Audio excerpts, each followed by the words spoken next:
ಯಾರಾದರೂ ನೋಡಿದರೆ ಅಬ್ಸರ್ವ್ ಮಾಡಿ ಅಬ್ಸರ್ವ್ ಮಾಡಿ ಅಬ್ಸರ್ವ್ ಮಾಡಿದ್ರೆ ನನ್ನ ವಿಡಿಯೋದಲ್ಲಿ ಏನೋ ಕ್ಯಾಪ್ಚರ್ ಆಗಿದೆ, ಅದೇನು ಅಂತ ನಿಮ್ಗೆ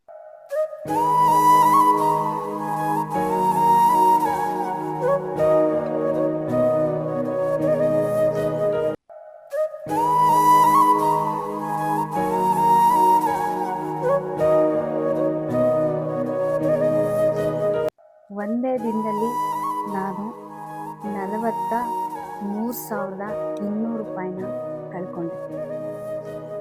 ನಮಸ್ತೆ, welcome back to my channel. ನಾನು ನಿಮ್ಮ ಸೌಮ್ಯಶ್ರೀ. ತುಂಬ ದಿನ ಆಗಿತ್ತು ಲಾಂಗ್ ವಿಡಿಯೋ ಮಾಡಿ. ಇವತ್ತು ನಾನು ಲಾಂಗ್ ವಿಡಿಯೋನ ಮಾಡ್ತಾ ಇದ್ದೀನಿ. ಒಂದೇ ದಿನದಲ್ಲಿ 43,200 ರೂಪಾಯಿನ ಕಳ್ಕೊಂಡೆ. ಮತ್ತೆ ಆ ದುಡ್ಡು ಒಂದು ಕ್ಷಣಕ್ಕೆ ಭಯ ಆಯಿತು. ಕಷ್ಟಪಟ್ಟಿರೋ ದುಡ್ಡು. ಇವಾಗಲೂ ನೋಡಿ, ಟೈಮ್ ಆಲ್ರೆಡಿ 12 ಗಂಟೆ ಆಯಿತು. ನೈಟು ಕೂಡ ಕೆಲಸ ಮಾಡ್ತಾಯಿದ್ದೀನಿ. ಯಾವಾಗಲೂ ಹೇಳ್ತೀನಿ, ಒಂದು ಜವಾಬ್ದಾರಿ ಅಂತ ಬಂದಾಗ ನಿದ್ದೆ ಅನ್ನೋದು ಕಣ್ಣಿಂದ ಹೋಗ್ಬಿಡುತ್ತೆ. ಮೊದಲೆಲ್ಲ ತುಂಬ ನಿದ್ದೆ ಮಾಡ್ತಾಯಿದ್ದೆ, ತುಂಬ ನಿದ್ದೆ, ಸಿಕ್ಕಾಪಟ್ಟೆ ನಿದ್ದೆಗಳು ಮಾಡ್ತಿದ್ದೆ. ಇವಾಗಂತೂ ನಿದ್ದೆ ಅನ್ನೋದು ಹೋಗ್ಬಿಟ್ಟಿದೆ.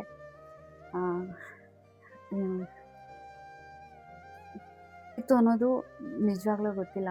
ಆ ದಿನ ನನಗೆ ಏನಾಗಿತ್ತು ಅನ್ನೋದು ಕೂಡ ನನಗೆ ಗೊತ್ತಿಲ್ಲ. ಏನಾಯ್ತಪ್ಪ ಅಂತ ಅಂದರೆ, ಬೆಳಗ್ಗೆಯಿಂದ ಸಂಜೆವರೆಗೂ ಮನೆ ಕೆಲಸಗಳನ್ನ ಮಾಡಿಕೊಂಡು, ಸೀರೆ ಬಿಸ್ನೆಸ್ ಮಾಡಿಕೊಂಡು ದುಡಿತಿದ್ದೀನಿ, ಕಷ್ಟಪಡ್ತಿದ್ದೀನಿ. ಕಷ್ಟ ಇದೆ. ಸೀರೆ ಬಿಸ್ನೆಸ್ ಮಾಡಿದ್ರೆ ಸೀರೆ ಬಿಸ್ನೆಸ್ ಇದೆ, ಅವಳಿಗೇನಪ್ಪ ಅಂತ ಎಲ್ಲ ಕ್ಲೈಂಟ್ಸ್ ಜೊತೆಲಿ ಮಾತಾಡಬೇಕು. ಕೆಲವ್ರಿಗೆ ಸ್ಯಾರೀಸ್ಗಳು ಹೋಗಿರಲ್ಲ, ಅವ್ರ ಜೊತೆ ಮಾತಾಡಬೇಕು, ಅದೆಲ್ಲಿದೆ ಏನು ಅಂತ ತಿಳ್ಕೊಬೇಕು. ಕೆಲವೊಂದು ಅಷ್ಟು ಹೇಳ್ಬಾರ್ದು. ಕೆಲವೊಬ್ಬರು ಏನು ಮಾಡಿದ್ದಾರೆ ಅಂದರೆ, ಸ್ಯಾರಿನ ಹರಿದ್ಬಿಟ್ಟು ರಿಟರ್ನ್ಸ್ ಅಂತ ಹಾಕಿದ್ದಾರೆ, ಸ್ಯಾರಿ ಡ್ಯಾಮೇಜ್ ಆಗಿದೆ ಅಂತ. ಯಾಕೆಂದರೆ ಗೊತ್ತಾಗ್ಬಿಡುತ್ತೆ, ನಾವು ಈಗ ಪ್ರತಿನಿತ್ಯ ಸ್ಯಾರೀಸ್ಗಳನ್ನ ನೋಡೋದ್ರಿಂದ ಯಾವುದು ಡ್ಯಾಮೇಜ್ ಪೀಸು ಏನಾಗಿದೆ ಅನ್ನೋದನ್ನು ನಾನು ತಿಳ್ಕೊಂಡಿದ್ದೀನಿ. ಹೀಗೆ ಒಬ್ಬರು ಕಸ್ಟಮರು ಸ್ಯಾರಿನ ಕೈಯಿಂದ ಓಪನ್ ಮಾಡಿ ಕೊನೆಗೆ ಸ್ಯಾರಿ ಡ್ಯಾಮೇಜ್ ಆಗಿದೆ ಅಂದರು. ಪರವಾಗಿಲ್ಲ ಅಂತ ಹೇಳಿ, ನಾನು ಕಸ್ಟಮರ್ನ ಕಳ್ಕೊಬಾರ್ದು ಅಂತೇಳಿ ನಾನು ಅಡ್ಜಸ್ಟ್ಮೆಂಟ್ ಮಾಡಿಕೊಂಡೆ. ದುಡ್ಡು ನಾನು ಹೇಗೆ ಕಳ್ಕೊಂಡೆ ಅನ್ನೋದ್ರ ಬಗ್ಗೆ ಕಂಪ್ಲೀಟು ಡೀಟೇಲ್ಸ್ನ ಹೇಳ್ತೀನಿ. ನಾನು ಒಂದಷ್ಟು ಸ್ಯಾರೀಸ್ಗಳನ್ನ ಪರ್ಚೇಸ್ ಮಾಡಿದಾಗ ಆ ಸ್ಯಾರಿಗಳನ್ನ ನಾನು ತರಿಸ್ಕೊಬೇಕಿತ್ತು. ನಾನು ಸ್ಯಾರಿಗಳನ್ನ ತರಿಸ್ಕೊಟ್ಟೆ. ಸ್ಯಾರಿಗಳನ್ನೆಲ್ಲ ನಾನು ತರಿಸ್ಕೊಂಡಾಗ ಸ್ಯಾರಿ ಎಲ್ಲ ಬಂತು ಮನೆಗೆ. ನಾನು ಸ್ಯಾರಿ ಅವ್ರಿಗೆ ದುಡ್ಡು ಕೊಡಬೇಕಿತ್ತು. ಟೋಟಲ್ ಅಮೌಂಟು 43,200 ರೂಪಾಯಿನ ನಾನು ಕಳಿಸ್ಬೇಕಿತ್ತು. ಹಾಗಾಗಿ ನನಗೆ ಯಾರಿಗಾದರೂ ದುಡ್ಡು ಕೊಡಬೇಕು ಅಂದರೆ ತುಂಬಾ ಭಯ ಆಗುತ್ತೆ. ನನ್ನನ್ನು ನಂಬಿಕೆ ಇಟ್ಟು ಇವಾಗ ಲಕ್ಷಾಂತರ ರೂಪಾಯಿ ಸ್ಯಾರೀಸ್ಗಳನ್ನ ಕೊಡೋಕ್ಕೆ ರೆಡಿಯಾಗಿದ್ದಾರೆ. ಆದರೆ ಅವ್ರು ಕೊಡ್ತಾರೆ ಅಂತ ನಾನು ತೊಗೊಳಲ್ಲ. ಅವ್ರು ಹೇಳಿದ್ದಾರೆ, ನಿಮ್ಗೆ ಯಾವಾಗ ಬೇಕು ಸ್ಯಾರೀಸ್ಗಳನ್ನ ತೊಗೊಳ್ಳಿ, ಯಾಕೆಂದರೆ ತುಂಬ ದಿನದಿಂದ ನಾವು ನಿಮ್ಮನ್ನು ನೋಡ್ತಾ ಇದ್ದೀವಿ, ನಿಮ್ಗೆ ಎಷ್ಟಕ್ಕೆ ಬೇಕು ಸಾಲ ತೊಗೊಳ್ಳಿ ಅಂತಾರೆ. ಆದರೆ ಸಾಲ ಮಾಡಿ ಬಿಸ್ನೆಸ್ ಮಾಡುವಂಥ ಕ್ಯಾಟಗರಿ ನಂದಲ್ಲ. ಅದು 10 ಸೀರೆನೇ ಆಗಲಿ, 10 ಸೀರೆ ದುಡ್ಡು ಏನಿದೆ ಕೊಟ್ಬಿಟ್ಟು ತರಿಸ್ಕೊಂಡು ಸ್ಯಾರಿ ಬಿಸ್ನೆಸ್ನ ಮಾಡ್ತೀನಿ. ಹಾಗಾಗಿ ಅದೇ ಥರ ಅವರು ನಂಬಿಕೆ ಮೇಲೆ ನನಗೊಂದಷ್ಟು ಸ್ಯಾರೀಸ್ಗಳನ್ನ ಕಳಿಸ್ಕೊಟ್ಟಾದಮೇಲೆ ಒಂದು ದಿನ ಆಯಿತು. ಅವತ್ತಿನ ದಿನ ನಾನು ತುಂಬ ಬ್ಯುಸಿ ಇದ್ದೆ. ಹಾಗಾಗಿ ಅವ್ರಿಗೆ ಅಮೌಂಟು ಕಳ್ಸೋಕ್ಕಾಗಿಲ್ಲ. ಮತ್ತು ಇನ್ನೊಂದೇನಾಗಿದೆ, ನನ್ನ ಅಕೌಂಟಿಂದ ಟ್ರಾನ್ಸ್ಫರ್ ಮಾಡೋಕ್ಕೂ ಕೂಡ ಆಗ್ತಾ ಇರಲಿಲ್ಲ. ಸರಿ ಅಂತ ಹೇಳಿ ನನ್ನ ಮಗಳಿಗೆ ಹೇಳಿದ್ದೆ, ನೋಡಪ್ಪ, ಇದು ನೆಕ್ಸ್ಟು ಸ್ಯಾರಿ ಬರುತ್ತೆ, ಆ ಸ್ಯಾರಿ ಅವ್ರಿಗೆ ನಾನು ದುಡ್ಡು ಕೊಡಬೇಕು ಅಂತೇಳಿ ನನ್ನ ಮಗಳಿಗೆ ನಾನು ಅಕೌಂಟ್ಗೆ ಆಲ್ರೆಡಿ 50,000 ರೂಪಾಯಿ ಹಾಕಿ ಇಟ್ಟಿದ್ದೆ. ಯಾಕೆಂದರೆ ನಮ್ಮ ಕೈಯಲ್ಲಿ ಯಾವಾಗಲೂ ದುಡ್ಡಿರಬೇಕು. ಸ್ಯಾರಿ ಬಿಸ್ನೆಸ್ ಮಾಡ್ತೀನಿ ಅಂದಾಗ ಕೈಯಲ್ಲಿ ಇರಲೇಬೇಕು. ಹಾಗಾಗಿ ನಾನು ಒಂದು 50,000 ರೂಪಾಯಿ ಅವಳ ಕೈ ಕೊಟ್ಟಿರ್ಬೇಕಾದ್ರೆ ಸ್ಯಾರಿ ಮನೆಗೆ ಬಂದಾಗ ಅವ್ರಿಗೆ ಸ್ಯಾರಿ ದುಡ್ಡು ಕಳ್ಸೋಕ್ಕಾಗದೇ ಇದ್ದಾಗ ಸಡನ್ನಾಗಿ ನನಗೆ ಜೀವ ತಡೀತಾ ಇಲ್ಲ. ನನ್ನ ಮಗಳು ಪಾಪ ತುಂಬ ಮೀಟಿಂಗಲ್ಲಿದ್ದಾಳೆ, ಬ್ಯುಸಿ ಇದ್ದಾಳೆ. ಆದ್ರೂ ಅವಳಿಗೆ ಏನು ಮಾಡಿದ್ದೀನಿ ಅಂದರೆ, ನನಗೆ ಸ್ಯಾರಿ ತಂದುಕೊಟ್ರಲ್ಲ ಪೋಟರ್ ಅವ್ರದ್ದು ನಂಬರ್ನ ಅವರು ಕಳಿಸಿದ್ರು, ಸ್ಯಾರಿ ಬಂದಾಗ ಕಲೆಕ್ಟ್ ಮಾಡ್ಕೊಳ್ಳಿ ಅಂತ. ನಾನೇನು ಮಾಡಿದೆ, ಸ್ಯಾರಿ ಅವ್ರ ನಂಬರು ಅಂತೇಳಿ ಪೋರ್ಟರ್ ಅವ್ರದ್ದು ನಂಬರ್ನ ಕಳಿಸ್ಬಿಟ್ಟು ಅವಳು ಮಮ್ಮಿ ಮೀಟಿಂಗಲ್ಲಿದ್ದೀನಿ ವೆಯ್ಟ್ ಮಾಡಿ ಅಂತಿದ್ದಾಳೆ. ನಾನು ವೆಯ್ಟ್ ಮಾಡೋಕ್ಕೆ ರೆಡಿ ಇಲ್ಲ. ಅವಳಿಗೆ ಬೈತಾ ಇದ್ದೀನಿ, ನೋಡು ಸ್ನೇಹ, ಯಾರಿಗಾದ್ರೂ ಕೊಡಬೇಕು ಮಾಡಬೇಕು ಅಂದರೆ ಕ್ಲಿಯರ್ ಮಾಡಬೇಕು, ಈ ಥರ ಇದು ಮಾಡ್ಕೋಬಾರ್ದು, ನನ್ನ ಅಕೌಂಟಿಂದ ಆಗಲ್ಲ, ನೀನೇ ಏನೋ ಮಾಡಿ ಕಳಿಸ್ಕೊಡು ಅಂದೆ. ಸರಿ ಹಾಗೆ ಆಯಿತು. ಅವಳು ಕಳಿಸ್ತೀನಿ ಅಂದ್ಲು, ಕಳಿಸಿಲ್ಲ. ಯಾಕೆಂದರೆ ನನಗೆ ಸ್ಕ್ರೀನ್ ಶಾಟ್ ಬೇಕಲ್ಲ, ಅವ್ರಿಗೆ ಕಳಿಸ್ಬೋದಲ್ಲ. ಅದಕ್ಕೆ ನಾನೇನು ಮಾಡಿದೆ, ಅವಳಿಗೆ ಟಾರ್ಚರ್ ಮಾಡಿದೆ. ಕೊನೆಗೆ ಅವಳು ಸಾಯಂಕಾಲದಂಗೆ ಅಮೌಂಟು ಕಳಿಸಿದ್ದಾಳೆ. ಅವಳು ಎಷ್ಟು ಕಳಿಸಿದ್ದಾಳೆ ಅಂದರೆ 43,200 ರೂಪಾಯಿನ ಕಳಿಸಿದ್ದಾಳೆ. ಸ್ಕ್ರೀನ್ ಶಾಟ್ನ ಕಳಿಸ್ತಾಳೆ. ಕಳಿಸಿದ ತಕ್ಷಣ ನಾನೇನು ಮಾಡ್ತೀನಿ, ಟಕ್ ಅಂತ ತೊಗೊಂಡೋಗ್ಬಿಟ್ಟು ನಾನು ಸ್ಯಾರಿ ತಂದವ್ರಿಗೆ ಕೊಟ್ಬಿಡ್ತೀನಿ. ವಾಟ್ಸಪ್ಪಲ್ಲಿ ಕಳಿಸ್ಬಿಡ್ತೀನಿ, ಸೆಂಡ್ ಆಗಿಬಿಡುತ್ತೆ. ಸರಿ ಅಂದ್ಬಿಟ್ಟು ನಾನೇನು ಮಾಡಿದೆ, ಓಕೆ ಅಂದ್ಬಿಟ್ಟು ನನ್ನ ಪಾಡಿಗೆ ನಾನು ಅಬ್ಬಾ ಸ್ಯಾರಿ ದುಡ್ಡು ಹೋಯ್ತಲ್ಲ, ಇನ್ನು ಸಮಾಧಾನ ಅಂತೇಳಿ ನನ್ನ ಕೆಲಸ ನಾನು ಮಾಡ್ತಿದ್ದೆ. ಯಾಕೆಂದರೆ ಸ್ಯಾರಿ ಆರ್ಡ್ರ್ ಮಾಡಿದ್ದೀವಿ, ಸ್ಯಾರೀಸ್ ಎಲ್ಲ ಬಂದಿದೆ, ಹಳಬ್ರು ಬುಕ್ಕಿಂಗ್ ಮಾಡ್ಕೊಂಡಿರೋರಿಗೆಲ್ಲ ಕೊರಿಯರ್ ಮಾಡಬೇಕು, ಈ ಥರ ಒಂದು ಟೆನ್ಷನಲ್ಲಿ ನಾನು ಇದು ಮಾಡ್ಕೊಂಬಿಟ್ಟೆ. ಕೊನೆಗೆ ಮತ್ತೆ ಏನಕ್ಕೆ ಅಂದರೆ ಇನ್ನೂ ಸ್ವಲ್ಪ ಸ್ಯಾರೀಸ್ಗಳು ಬೇಕಿತ್ತು. ಇನ್ನೂ ಸ್ವಲ್ಪ ಸ್ಯಾರೀಸ್ ಬೇಕಲ್ಲ ಅಂದ್ಬಿಟ್ಟು ವಾಟ್ಸಪ್ಪಲ್ಲಿ ಮಾತಾಡೋಣ, ಅವ್ರಿಗೆ ವಾಯ್ಸ್ ಮೆಸೇಜ್ ಕಳ್ಸೋಣ ಅಂತ ವಾಟ್ಸಪ್ ಓಪನ್ ಮಾಡ್ತೀನಿ. ಟಕ್ ಅಂತ ನೋಡಿದ ತಕ್ಷಣ ಸ್ಕ್ರೀನ್ ಶಾಟು ಬೇರೆ ಹೆಸರಿದೆ. ಏಕೆಂದರೆ ಪ್ರತಿ ಬಾರಿ ನಾವು ಮಾಡಿದಾಗ ಅಲ್ಲಿ ಹೆಸರು ಒಂದೇ ಹೆಸರು ಇರ್ತಾಯಿತ್ತು. ಇದೇನಿದು ಬೇರೆ ಹೆಸರಿದೆ, ಯಾರಿಗೋಯ್ತು ಅಂತ ಟಕ್ ಅಂತ ನಾನು ವಾಟ್ಸಪ್ಪು ಅವ್ರು ಮೆಸೇಜ್ ಮಾಡಿ ನೋಡಿದ್ರೆ ವೋಟರ್ ಅವ್ರದ್ದು. ಫುಲ್ಲು ಭಯ, ಫುಲ್ಲು ಹೆಂಗೆಂಗೋ ಆಗ್ತಾಯಿದೆ, ಏನಪ್ಪ ಇದು ಹಿಂಗಾಗೋಯ್ತಲ್ಲ ಅಂತ ಫುಲ್ಲು ತಲೆ ಕೆಡ್ಸ್ಕೊಂಡ್ಬಿಟ್ಟು ಕಂಪ್ಲೀಟು ನಾನು ತಲೆನೇ ಕೆಡ್ಸ್ಕೊಬಿಟ್ಟೆ. ಇದೇನಪ್ಪ ಕಷ್ಟಪಟ್ಟಿರೋದು ಅಂದ್ಬಿಟ್ಟು ನನ್ನ ಮಗಳಿಗೆ ಫೋನ್ ಮಾಡ್ತೀನಿ, ಅವಳು ಕೂಡ ಫೋನ್ ತೆಗಿತಾ ಇಲ್ಲ. ಆಮೇಲೆ ಸರಿ ಅಂತ ಸ್ಯಾರಿ ಅವ್ರಿಗೆ ಫೋನ್ ಮಾಡಿದೆ, ಸರ್ ಈ ಥರ ಆಗ್ಬಿಟ್ಟಿದೆ, ನಿಮಗೆ ಕಳಿಸ್ಬೇಕಾಗಿರೋ ಅಮೌಂಟು ಪೋಟರ್ ಅವ್ನಿಗೆ ಹೋಗ್ಬಿಟ್ಟಿದೆ ಅಂದು. ಅಯ್ಯೋ ಮೇಡಮ್, ನಿಮ್ಗೇನು ಬುದ್ಧಿ ಇದೆಯಾ, ನಿಮಗೆ ತಲೆ ಇದೆಯಾ, ನಿಮ್ಗೆ ಗೊತ್ತಾಗಲ್ವಾ, ನೀವು ಯಾಕೆ ಹಿಂಗೆ ಮಾಡ್ಕೋತೀರಾ, ನಾನು ಹೇಳ್ದೆ ತಾನೇ ನಿಧಾನಕ್ಕೆ ಕಳಿಸಿ ಅಂತ, ನೀವೇನಕ್ಕೆ ಇಷ್ಟೊಂದು ಅರ್ಜೆಂಟ್ ಮಾಡ್ತೀರಾ ಅಂತೇಳಿ ಪಾಪ ಅವರು ಇದು ಮಾಡಿದ್ರು. ಸರಿ ಓಕೆ ಅಂದ್ಬಿಟ್ಟು ನಾನು ಪೋಟೋರವ್ನಿಗೆ ಫೋನ್ ಮಾಡಿದ್ರೆ ಅವ್ನು ಫೋನೇ ಪಿಕ್ ಮಾಡ್ತಾಯಿಲ್ಲ. ಜೊತೆಗೆ ಹಿಂದಿ, ಕನ್ನಡ, ನಾನು ಕನ್ನಡ ಮಾತಾಡ್ತೀನಿ, ಅವ್ನು ಹಿಂದಿ ಮಾತಾಡ್ತಾನೆ, ಅರ್ಥನೇ ಆಗ್ತಾಯಿಲ್ಲ. ಕೊನೆಗೆ ನನ್ನ ಮಗಳಿಗೆ ಫೋನ್ ಮಾಡ್ತೀನಿ, ಅವಳು ಫೋನ್ ಪಿಕ್ ಮಾಡ್ತಾಯಿಲ್ಲ. ಏನಪ್ಪ ಮಾಡೋದು ಅಂತ ಆಮೇಲೆ ಅಂಗಡಿಯವರು ಕೂಡ ಸ್ವಲ್ಪ ಬ್ಯುಸಿ ಇದ್ದರು. ಮೇಡಮ್ ಒಂದು 10 ನಿಮಿಷ ಕಾಲ್ ಮಾಡ್ತೀನಿ, ವೆಯ್ಟ್ ಮಾಡಿ ಅಂತ ಹೇಳ್ಬಿಟ್ರು. ನನಗೆ ಏನು ಮಾಡಬೇಕು ಅನ್ನೋದು ₹1 ಗೊತ್ತಾಗಿಲ್ಲ. ಅಮ್ಮನೂ ಕೂಡ ಬೈತಿದ್ದಾರೆ, ಏನಕ್ಕೆ ಹಿಂಗೆ ಮಾಡ್ತೀಯಾ, ಕಷ್ಟ ಬೀಳ್ತೀಯಾ, ಈ ಥರ ತೊಗೊಂಡೋಗಿ ಏನೋ ಒಂದು ಮಾಡಿಬಿಡ್ತೀಯ ಅಂತ ಅಮ್ಮನೂ ಬೈಯೋಕ್ಕೆ ಸ್ಟಾರ್ಟ್ ಮಾಡಿದ್ರ. ಕೊನೆಗೆ ರಾಯರು ಮುಂದೆ ನಿಂತ್ಕೊಂಡು ನಾನು ಇಷ್ಟೇ ಬೇಡ್ಕೊಂಡಿದ್ದು, ನಾನು ಕಷ್ಟಪಟ್ಟಿದ್ದೀನಿ, ನಾನು ಯಾರ ಹತ್ರನೂ ಕಿತ್ಕೊಂಡು ತಿಂದಿಲ್ಲ, ಕಷ್ಟಪಟ್ಟಿರೋ ದುಡ್ಡು ₹1 ಎಷ್ಟು ಕಷ್ಟಪಡ್ತಿದ್ದೀನಿ ಅಂತ ನನಗೆ ಗೊತ್ತು ತಂದೆ, ನನಗೇನು ಬರಬೇಕು, ನಾನೇನು ಕೊಟ್ಟಿದ್ದೀನಿ, ನನ್ನ ಮಗಳು ಯಾರ ಅಕೌಂಟ್ಗೆ ಹಾಕಿದ್ದಾರೆ ಅವರೇ ನನಗೆ ರಿಟರ್ನ್ ಕೊಡೋ ಥರ ಮಾಡಿಕೊಡಿ ಅಂತ ಹೇಳಿ ನಿಂತ್ಕೊಂಡು ಪ್ರಾರ್ಥನೆ ಮಾಡಿಕೊಂಡೆ. ಮಾಡಬೇಕಾದ್ರೆ ಹೂವು ಆಯಿತು. ನಾನು ಹೂವನೂ ಇಟ್ಟಿರಲಿಲ್ಲ, ಮಾಮೂಲಿ ಹೂವು ಮುಡ್ಸಿದ್ದು, ಬೆಳಗ್ಗೆ ಪೂಜೆ ಮಾಡಿ ಇಟ್ಟಿದ್ದಷ್ಟೇ. ಹೂವು ಆಯಿತು. ಸಡನ್ನಾಗಿ ಎಲ್ಲೋ ಒಂದು ಕಡೆ ಧೈರ್ಯ ಬಂತು, ರಾಯರಿದ್ದಾರೆ ಅಂತ ಬೇರೆಯವ್ರ ದುಡ್ಡಿಗೆ ಆಸೆ ಪಡಲ್ಲ, ಅದು ಕಷ್ಟಪಟ್ಟಿರೋ ದುಡ್ಡೆಲ್ಲ ಸ್ವಲ್ಪ ಇದಾಯಿತು. ಆಮೇಲೆ ಅಂಗಡಿಯವರು ಆಮೇಲೆ ಫೋನ್ ಮಾಡಿದ್ರು, ಅವ್ರಿಗೆ ಕಾನ್ಫರೆನ್ಸ್ ಹಾಕಿ ಅಂದರು. ಆಮೇಲೆ ಅವ್ರಿಗೆ ಫೋನ್ ಮಾಡಿದೆ ಪೋಟೋರವ್ನಿಗೆ, ಅವ್ನು ಫೋನ್ ಎತ್ಕೊಂಡು ಸರ್ ಈ ಥರ ಅಮೌಂಟು ಅಂತ ಅವರು ಹಿಂದಿಯಲ್ಲಿ ಮಾತಾಡಿದ್ರು. ಆಗ ಹೌದು ಅಂತ ಹೇಳ್ದ ಅವನು. ಅದಾದಮೇಲೆ ಅವನು ಯಾವ ಅಕೌಂಟು, ಏನು ಹೆಸರು ಎಲ್ಲ ಕೇಳ್ದ. ನಾನು ಕರೆಕ್ಟಾಗಿ ಹೇಳಿದೆ. ಆಮೇಲೆ ಸರಿ ಹಾಕ್ತೀನಿ ಇರಿ ಅಂದ್ಬಿಟ್ಟು ಇಮಿಡಿಯೇಟ್ಲಿ ₹30,000 ಕಳಿಸ್ಕೊಟ್ಟ. ಆಮೇಲೆ ನನ್ನ ಮಗಳಿಗೆ ಫೋನ್ ಮಾಡಿದೆ, ಅವಳು ಬಂದಿದೆ ಅಂತ ಹೇಳಿದ್ಲು. ಆಮೇಲೆ ಏನು ಅಂದು, ನಾನು ಹೇಳ್ತೀನಿ ಆಮೇಲೆ ಅಂದ್ಬಿಟ್ಟು ಅವಳ ಹತ್ರ ನಾನು ಮಾತಾಡಲಿಲ್ಲ. ಸರಿ ಆಯಿತು ಅಂತ ಅವ್ನು 30,000 ಹಾಕ್ದ. ಇನ್ನು 13,200 ರೂಪಾಯಿನ ನಾನು ಹಾಕ್ಕೊಡ್ತೀನಿ ಅಂದ. ಸರಿ ಅಂದ್ಬಿಟ್ಟು ಸದ್ಯ ಬಂತಲ್ಲ ಅಂತೇಳಿ ರಾಯರಿಗೆ ಒಂದು ಥ್ಯಾಂಕ್ಸ್ ಹೇಳಿ, ಮತ್ತು ಅವರು ಮಾತಾಡಿದ್ರಲ್ಲ ಸ್ಯಾರಿ ಅವ್ರಿಗೂ ಕೂಡ ಥ್ಯಾಂಕ್ಸ್ ಹೇಳಿದೆ. ಆಮೇಲೆ ಅವರು ಬೈದರು, ಮೇಡಮ್ ಈ ಥರ ಎಲ್ಲ ಟೆನ್ಷನ್ ಇಟ್ಕೊಂಡು ಮಾಡಬೇಡಿ, ಪಾಪ ಏನೋ ಒಳ್ಳೆ ಮನುಷ್ಯ ಅದಕ್ಕೆ ವಾಪಸ್ ಕೊಟ್ಟ, ಇಲ್ಲಾಂದ್ರೆ ಅಷ್ಟು ಸುಲಭವಾಗಿ ಸಿಗಲ್ಲ, ಕಷ್ಟ ಇದೆ ಮ್ಯಾಮ್, ಇದು ದುಡ್ಡಿನ ವಿಷಯದಲ್ಲಿ ಹುಷಾರಾಗಿರಿ, ಫೋನ್ಪೇ ಗೂಗಲ್ ಪೇ ಮಾಡಬೇಕಾದ್ರೆ ₹1 ಕಳಿಸಿ ಚೆಕ್ ಮಾಡಿ, ಆಮೇಲೆ ನೀವು ಬೇಕಾದ್ರೆ ಇದು ಮಾಡಿ ಅಂತ. ಸರಿ ಆಯಿತು ಅಂದ್ಬಿಟ್ಟು ಮತ್ತೆ ಮಾರನೆಗೆ ಕಾಲ್ ಮಾಡಿದ್ವಿ, ಕಾಲೇ ತೆಗಿತಿಲ್ಲ. ನನಗದೇನು ಗೊತ್ತಾಗ್ತಿಲ್ಲ. ತುಂಬ ದುಃಖ ಆಗ್ತಿದೆ, ಅಳು ಬರ್ತಿದೆ. ತುಂಬ ಟೆನ್ಷನ್ ಅವತ್ತು. Heavy tension. ಏನು ಟೆನ್ಷನು, ಇಲ್ಲಿ ಮನೆ ಹತ್ರ ಒಂದು ಟೆನ್ಷನು, ಮನೆ ಹತ್ರ ಒಂದು ಟೆನ್ಷನು, ಅದಲ್ದೇ ಲೋ ಬಿ ಪಿ ಥರ ಆಗಿದೆ. ಹೆಂಗಾಗ್ಬಿಟ್ಟಿದೆ ಅಂದರೆ ಕೆಲವೊಂದು ಸಲ ಟೆನ್ಷನ್ ಅಂತ ಬಂದಾಗ ಏನಾಗುತ್ತೆ ಅನ್ನೋದು ಗೊತ್ತಾಗಲ್ಲ. ಹಂಗಾಗಿ ಸರಿ ಅಂತ ಹೇಳ್ಬಿಟ್ಟು ಅವ್ನಿಗೆ ಫೋನ್ ಮಾಡಿದೆ.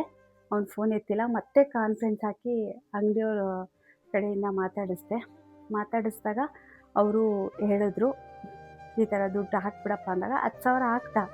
ಆದರೆ 10,000 ಹಾಕ್ಬಿಟ್ಟು ಇನ್ನೂ 3,200 ರೂಪಾಯಿ ಹಾಕಬೇಕಿತ್ತು. ಸರಿ ಓಕೆ ಅಂದ್ಬಿಟ್ಟು ನಾನೇನು ಮಾಡಿದೆ, ಸದ್ಯ ಬಂತಲ್ಲ ಅಂತ ಹೇಳ್ಬಿಟ್ಟು ಆವಾಗ ರಾಯರಿಗೆ ಕಷ್ಟಪಟ್ಟಿರೋ ದುಡ್ಡಪ್ಪ ನನಗೆ ರಿಟರ್ನ್ ಬಂತು, ಥ್ಯಾಂಕ್ಸ್ ನನ್ನ ತಂದೆ. ಅವತ್ತೇನು ನೀನು ಹೂವು ಪ್ರಸಾದ ಕೊಟ್ಟು ಅದರಂತೆ ನನಗೆ ಅಮೌಂಟ್ ಬಂತು ಅಂತ ಅಂದ್ಕೊಂಡೆ. ಆಮೇಲೆ ಸರಿ ಅಂತ ಹೇಳಿ ನನ್ನ ಮಗಳೆಲ್ಲ ಬೈದರು, ನೋಡ್ಕೊಂಡು ಮಾಡು, ಹಿಂಗೆಲ್ಲ ಮಾಡ್ಬೇಡ, ಟೆನ್ಷನ್ ಮಾಡ್ಕೊಬೇಡ, ಕೂಲಾಗಿ ಮಾಡು, ಕೆಲಸನ ಮಾಡ್ತಿದ್ಯಾ ಮಾಡು, ಕರೆಕ್ಟಾಗಿ ಮಾಡ್ತಿದ್ಯಾ ಮಾಡಬೇಡ ಅಂತ ನಾನು ಅವಳಿಗೆ ತುಂಬ ಟಾರ್ಚರ್ ಕೊಟ್ಬಿಟ್ಟೆ. ಅಂಗಡಿಯವ್ರಿಗೆ ದುಡ್ಡು ಕಳಿಸು ಅಂತಿದ್ನಲ್ಲ, ಅದೇ ಸ್ವಲ್ಪ ಪ್ರಾಬ್ಲಮ್ ಆಗಿತ್ತು. ಅದಾದಮೇಲೆ ಸರಿ ಅಂತ ಅದೆಲ್ಲ ಆಯಿತು, ಓಕೆ. ಆಮೇಲೆ 3,000 ರೂಪಾಯಿ ಅವನು ಇದುವರೆಗೂ ಹಾಕಲಿಲ್ಲ. 3,200 ರೂಪಾಯಿ ಹಾಕಬೇಕಿತ್ತು. ಇವತ್ತು ಕೂಡ ಕಾಲ್ ಮಾಡಿದ್ವಿ, ಏನೋ ಹಬ್ಬ ಇದೆ ಹಾಕ್ತೀನಿ ಅಂತ ಹೇಳಿದ್ದಾನೆ. ಹಾಕ್ತಾನೆ ಇಲ್ವೋ ಗೊತ್ತಿಲ್ಲ. ಆದ್ರೂ 40,000 ಬಂತು. ಸ್ವಲ್ಪ ಸಮಾಧಾನ, ಖುಷಿ ಆಯಿತು. ಯಾರಿಗಾದರೂ ನೀವು ಅಮೌಂಟ್ ಹಾಕಬೇಕಾದ್ರೆ, ನನಗಾದ ಅನುಭವನ ನಾನು ನಿಮ್ಮ ಹತ್ರ ಶೇರ್ ಮಾಡ್ಕೊತಿದ್ದೀನಿ. ಹಾಕ್ಬೇಕಾದ್ರೆ ನೋಡಿಕೊಂಡು ಯಾರು ಏನು ಅಂತ ಹಾಕಿ. ಯಾಕೆಂದರೆ ಈಗೇನೋ ಫೋಟೋರವನು ಗೊತ್ತಿರೋದ್ರಿಂದ ಇಲ್ಲ ರಿಪೋರ್ಟು ಕೂಡ ಮಾಡ್ಬೋದಾಗಿತ್ತು, ನಿಮ್ಮ ದುಡ್ಡು ಎಲ್ಲೂ ಹೋಗಲ್ಲ ಅಂತಲೂ ಕೂಡ ಹೇಳಿದ್ರು. ಬಟ್ ಯಾರೋ ಏನೋ ಗೊತ್ತಿಲ್ಲದಿರೋ ವ್ಯಕ್ತಿಗಳಿಗೆ ನಾವು ದುಡ್ಡು ಹಾಕಿದಾಗ ಈ ಥರ ನಾವು ಅಮೌಂಟು, ನಾವು ಕೆಲವರು ಒಳ್ಳೆಯವರಾದರೆ ರಿಟರ್ನ್ ಕೊಡ್ತಾರೆ, ಬೇರೆಯವರಾದರೆ ರಿಟರ್ನ್ ಕೊಡೋಲ್ಲ. ಕಷ್ಟಪಟ್ಟಿರೋದು ಎಲ್ಲೂ ಹೋಗಲ್ಲ, ಬಂದೇ ಬರುತ್ತೆ. ಶೇರ್ ಮಾಡ್ಕೊಂಡಿದ್ದೀನಿ.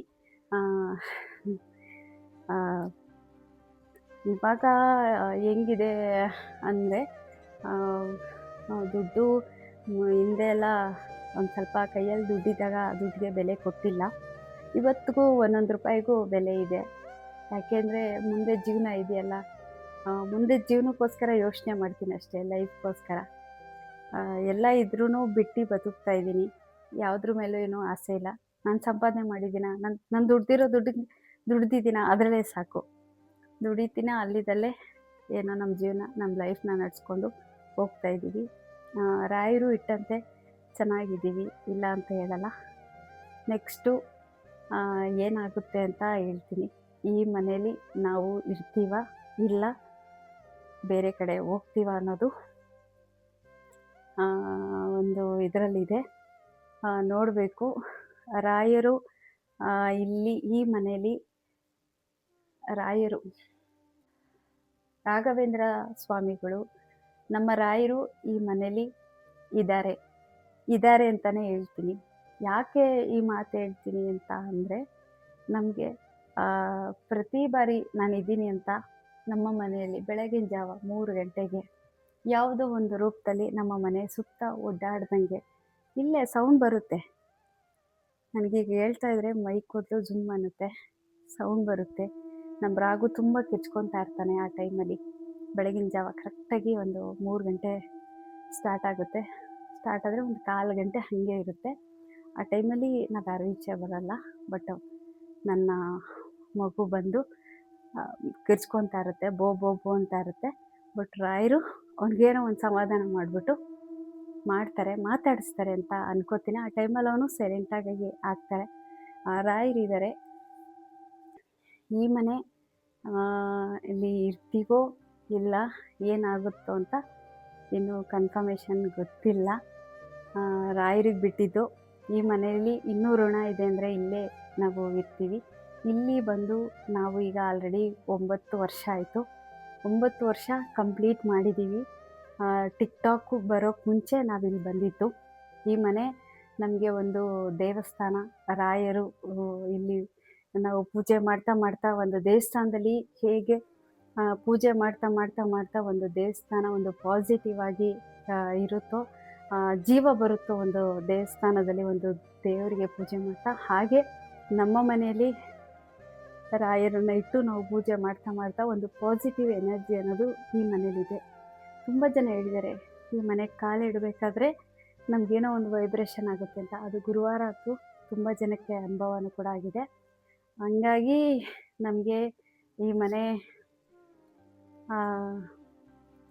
ಮನೇಲಿ ನಾವು ಇರ್ತೀವೋ ಇಲ್ಲ ಬೇರೆ ಕಡೆ ಶಿಫ್ಟ್ ಆಗ್ತೀವೋ ಇನ್ನೂ ಗೊತ್ತಿಲ್ಲ, ಕನ್ಫರ್ಮೇಷನ್ ಇಲ್ಲ. ಎಲ್ಲ ರಾಯರಿಗೆ ಬಿಟ್ಟಿದ್ದು, ರಾಯರ ಹತ್ರ ಎಲ್ಲ ಹೇಳ್ಕೊಂಡಿದ್ದೀನಿ. ಇಲ್ಲೇ ಇರಬೇಕಾ ಇಲ್ಲ ಬೇರೆ ಕಡೆ ಹೋಗಬೇಕಾ ಅನ್ನೋದು ಗೊತ್ತಿಲ್ಲ. ರಾಯರಿಗೆ ಬಿಟ್ಟಿದ್ದು, ಯಾಕೆಂದರೆ ಅವ್ರು ಇಲ್ಲಿದ್ದಾರೆ, ಅವ್ರ ಪರ್ಮಿಷನ್ನೇ ನಮಗೆ ಬೇಕಾಗಿರೋದು. ಈಗ ಇಲ್ಲಿ ಇರ್ತೀವಿ ಅಂದರೆ ಅವ್ರು ಇಲ್ಲೇ ಇರಿಸ್ತಾರೆ, ಇಲ್ಲಿ ಬೇಡ ಅಂದರೆ ಚೇಂಜ್ ಮಾಡ್ಕೊಂಡು ಹೋಗ್ತಾ ಇರೋದೆ. ನೋಡೋಣ, ನಮ್ಮ ಋಣ ಇಲ್ಲೇ ಇದೆ ಅಂದರೆ ನಾವು ಇಲ್ಲೇ ಇರ್ತೀವಿ. ಋಣ ಮುಗೀತು ಅಂದರೆ ಗಂಟು ಮೂಟೆ ಎತ್ಕೊಂಡು ಹೋಗ್ತಾ ಇರೋದೆ ಅಷ್ಟೇ. ನೋಡೋಣ ನೆಕ್ಸ್ಟು ಎಪಿಸೋಡಲ್ಲಿ, ನೆಕ್ಸ್ಟು ಬ್ಲಾಗಲ್ಲಿ ನಾವು ಇದೇ ಮನೇಲಿ ಉಳ್ಕೋತೀವ ಇಲ್ಲ ಬೇರೆ ಮನೆಗೆ ಹೋಗ್ತೀವ ಅನ್ನೋದು ನಿಮಗೆ ಹೇಳ್ತೀನಿ. ಅಲ್ಲಿದೆ ನಮ್ಮ ಮನೆ, ಇಲ್ಲಿ ಬಂದು ಸುಮ್ಮನೆ, ಅಲ್ಲಿದೆ ನಮ್ಮ ಮನೆ, ಪರ್ಮನೆಂಟ್ ಮನೆ ಬೇರೆ ಕಡೆ, ಇಲ್ಲಿ ನಾವು ಸುಮ್ಮನೆ ಬಂದಿರೋದು ಅಷ್ಟೇ. ಇರೋದೇ 4 ದಿನ, ಖುಷಿಯಾಗಿ ನಗ್ನಗ್ತಾ ಆರಾಮಾಗಿ ಹೋಗಬೇಕು ಅಷ್ಟೇ. ಜೀವನ ಅಂದ್ರೇ ಬೇಜಾರಾಗ್ಬಿಟ್ಟಿದೆ. ಲೈಫ್ ಅಂದರೆ ತುಂಬ ಚಿಕ್ಕ ವಯಸ್ಸು, ತುಂಬ ಚಿಕ್ಕ ವಯಸ್ಸಿಗೆ ತುಂಬ ಕಷ್ಟಗಳನ್ನ ನೋಡ್ಕೊಂಡು ಬಂದ್ಬಿಟ್ಟು ಏನು ಯಾವುದ್ರ ಮೇಲೂ ಏನು ಆ ಥರ ಆಸೆ ಎಲ್ಲ ಏನಿಲ್ಲ. ಇರೋ ತನಕ ದುಡಿಬೇಕು, ತಿನ್ನಬೇಕು ಅಷ್ಟೇ. ಇನ್ನೇನಿದೆ, ದುಡಿ, ತಿನ್ನು, ಮಲಗು, 4 ಜನದ ಜೊತೆ ಒಳ್ಳೆ ಮಾತಾಡು, ಒಳ್ಳೇದು ಮಾಡು ಅಷ್ಟೇ. ಆದರೆ ಕೆಲವೊಂದು ನೋವಿದೆ ಅಷ್ಟೇ. ಆ ನೋವು ಕೆಲವೊಂದಷ್ಟು ಜನ ಅಷ್ಟೇ ಮಾಡಿರ್ತಾರೆ, ಎಲ್ಲರೂ ಮಾಡಿರಲ್ಲ. ನೋಡೋಣ, ರಾಯರನ್ನ ನಂಬಿದ್ದೀನಿ. ಬಟ್ ನಾನು ಯಾವುದೇ ರೀತಿ ಯೋಚನೆ ಮಾಡ್ಕೊಂಡೆಲ್ಲ ಇರಲ್ಲ. ತುಂಬ ಸ್ಟ್ರಾಂಗಾಗಿರ್ತೀನಿ, ಸ್ಟ್ರಾಂಗ್ ಲೇಡಿ ಅಂತಲೇ ನಾನು ಅನ್ಕೋತೀನಿ. ಯಾಕೆಂದರೆ ಇಂಡಿಪೆಂಡೆಂಟಾಗಿ ಜೀವನ ಮಾಡ್ತಾ ಇರೋದ್ರಿಂದ ನಾನು ಸ್ವಲ್ಪ ಸ್ಟ್ರಾಂಗಾಗೇ ಇದ್ದೀನಿ, ಸ್ಟ್ರಾಂಗಾಗೇ ಇರಬೇಕು. ಯಾಕೆ, ನಾವು ಮಲ್ಕೊಂಡ್ರೆ ಯಾರು ನೋಡ್ತಾರೆ ಅಲ್ವಾ? ನಾವು ಇರೋವರೆಗೂ ಚೆನ್ನಾಗಿರಬೇಕು ಅಂದರೆ ಸ್ಟ್ರಾಂಗಾಗಿರಬೇಕು. ಎಲ್ಲದಕ್ಕಿಂತ ಹೆಚ್ಚಾಗಿ ನಮಗೆ ನೆಮ್ಮದಿ ಅನ್ನೋದಿದೆ. ಯಾವುದೇ ರೀತಿ ಟೆನ್ಷನ್ಸು, ಜಾಸ್ತಿ ಟೆನ್ಷನ್ ಮಾಡ್ಕೊಳ್ಳೋವಂಥದ್ದು ಏನೂ ಇಲ್ಲ. ಹೆಂಗೋ ದೇವ್ರು ಕೊಟ್ಟಂಗೆ ಜೀವನ ನಡೀತಿದೆ. ಬಂಡಿನ ತಳ್ಕೊಂಡು ಹೋಗ್ತಾ ಇದ್ದೀನಿ. ಯಾವತ್ತು ಈ ಹೃದಯ ಸ್ಟಾಪ್ ಆಗುತ್ತೋ ಅವತ್ತು ಸ್ಟಾಪ್ ಆಗುತ್ತೆ ಅಷ್ಟೇ. ಅಲ್ಲಿವರೆಗೂ ನಮ್ಮ ಕೈಯಲ್ಲಿರುವಂಥ ಬಂಡಿನ ತಳ್ಕೊಂಡು ಹೋಗ್ತಾ ಇರಬೇಕು, ಧೈರ್ಯವಾಗಿ ಹೋಗ್ತಾ ಇರಬೇಕು. ಜೀವನದಲ್ಲಿ ಎಲ್ರಿಗೂ ಒಂದು ಅವಮಾನಗಳು, ಮಾತುಕತೆ ಎಲ್ರಿಗೂ ಬರುತ್ತೆ. ಅದರಲ್ಲಿ ನಾನು ಒಬ್ಬಳು ಅಂತ ಅಂದ್ಕೊಂಡಿದ್ದೀನಿ. ತುಂಬ ಒಳ್ಳೆಯವರಾಗಿ ಇದ್ದಾಗ ಕೆಲವೊಂದು ಗಿಫ್ಟ್ ಅಂತ ಸಿಗೋದೇ ಅವಮಾನಗಳು, ತಿರಸ್ಕಾರಗಳು. ಒಳ್ಳೇದು ಮಾಡಿರ್ತೀವಿ, ನಾಳೆ ನಮ್ಮನ್ನೇ ಕೆಟ್ಟವರು ಅಂತಾರೆ. ನಾನು ನೋಡಿದ್ದೀನಿ, ನನ್ನ ಜೀವನದಲ್ಲಿ ಆಗಿರೋದಿಷ್ಟೇ. ನಾನು ಒಳ್ಳೇದೇ ಮಾಡಿರ್ತೀನಿ, ದುಡ್ಡು ಕೊಟ್ಟಿರ್ತೀನಿ, ಸಹಾಯಗಳನ್ನ ಮಾಡಿರ್ತೀವಿ, ಅವ್ರ ಲೈಫ್ನ ನಾವು ಚೇಂಜ್ ಮಾಡಿರ್ತೀವಿ. ಕೊನೆಗೆ ನಮ್ಮನ್ನೇ ಕೆಟ್ಟವರು, ಅವ್ರು ಸರಿ ಇಲ್ಲ ಅಂತಾರೆ. ಯಾಕಂತಾರೆ ಹೇಳಿ? ದುಡ್ಡು. ನಮ್ಮ ಹತ್ರ ದುಡ್ಡು ಇಸ್ಕೋಬೇಕಾದ್ರೆ ನಮ್ಮ ಪಾದನೂ ಮುಟ್ತಾರೆ. ಅಮ್ಮ, ತಾಯಿ, ನನ್ನ ಅವ್ವ, ನನ್ನ ಬಂಧು ಬಳಗ ಅಂತಾರೆ. ಅದೇ ಕೊಟ್ಟಿರೋ ದುಡ್ಡನ್ನ ನೀವು ವಾಪಸ್ ಕೇಳಿ, ನೀನ್ಯಾರು? ಅಯ್ಯೋ ನೀನು ಅಂಥವಳು, ನೀನು ಇಂಥವಳು, ನೀನು ಹಂಗೆ ಹಿಂಗೆ ಅಷ್ಟೇ. ಕೊಡಬೇಕಾದ್ರೆ ನಮ್ಮ ಕಾಲು ಹಿಡಿತಾರೆ, ಅದನ್ನು ಈಸ್ಕೋಬೇಕಾದ್ರೆ ನಾವು ಅವ್ರ ಕೈ ಕಾಲೆಲ್ಲ ಹಿಡ್ಕೋಬೇಕು. ಅದೆಲ್ಲ ಸೀನಿಲ್ಲ, ನೇರ ದಿಟ್ಟ ನಿರಂತರ ಅಷ್ಟೇ. ದೇವರಿದ್ದಾರೆ. ಕರ್ಮ ಸುಮ್ಮನೆ ಯಾರನ್ನೂ ಬಿಡಲ್ಲ, ಹಿಂಬಾಲಿಸುತ್ತೆ. ತಾತ್ಕಾಲಿಕವಾಗಿ ನಾವು ಚೆನ್ನಾಗಿರ್ಬೋದು, ನಾಳೆ ದಿನ ನಾವು ಮಾಡಿರುವಂಥ ತಪ್ಪು, ಒಳ್ಳೆಯದೇ ಆಗ್ಬೋದು, ಕೆಟ್ಟದ್ದೇ ಆಗ್ಬೋದು, ಆ ಒಂದು ಮಡಕೆ ಅಂತ ಇರುತ್ತೆ, ಆ ಮಡಕೆಲಿ ಇರುತ್ತೆ. ಯಾವುದು ನಾವು ಜಾಸ್ತಿ ಮಾಡಿರ್ತೀವಿ, ಒಳ್ಳೆಯದನ್ನು ಮಾಡಿದರೆ ಒಳ್ಳೆಯದು ಉಕ್ಕುತ್ತೆ, ಕೆಟ್ಟದನ್ನು ಮಾಡಿದರೆ ಕೆಟ್ಟದ್ದು ಉಕ್ಕುತ್ತೆ. ಅಂದರೆ ಗ್ಲಾಸಲ್ಲಿ ನೀರು ಹಾಕಿರ್ತೀವಿ, ಆ ನೀರು ತುಂಬೋವರೆಗೆ ಮಾತ್ರ ಆ ಗ್ಲಾಸಲ್ಲಿ ನೀರಿರುತ್ತೆ. ಹಾಗೆ ನಾವು ಮಾಡಿರೋ ಪಾಪ ಪುಣ್ಯ ಏನೇ ಇರ್ಬೋದು, ಒಂದು ಸಲ ಅದು ಈಚೆ ಬಂತು ಅಂದರೆ ಒಗ್ಗಿಸ್ಕೊಳ್ಳುತ್ತೆ. ಒಳ್ಳೇದು ಮಾಡಿದವ್ರಿಗೆ ಒಳ್ಳೇದಾಗುತ್ತೆ, ಕೆಟ್ಟದ್ದು ಮಾಡಿದವ್ರಿಗೆ ಕೆಟ್ಟದ್ದಾಗುತ್ತೆ. ಅಷ್ಟೇ. ನನ್ನ ವಿಡಿಯೋನ ಯಾರಾದರೂ ನೋಡಿದರೆ ಅಬ್ಸರ್ವ್ ಮಾಡಿ.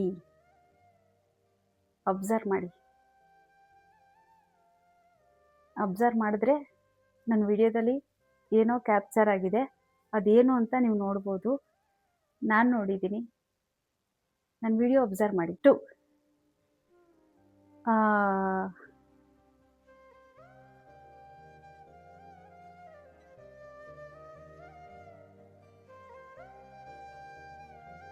ಅಬ್ಸರ್ವ್ ಮಾಡಿ. ಏನಾದರೂ ವಿಡಿಯೋದಲ್ಲಿ ಕ್ಯಾಪ್ಚರ್ ಆಗಿದ್ರೆ ಖಂಡಿತ ನೀವು ದರ್ಶನ ಮಾಡೇ ಮಾಡ್ತೀರಾ. Thank you so much.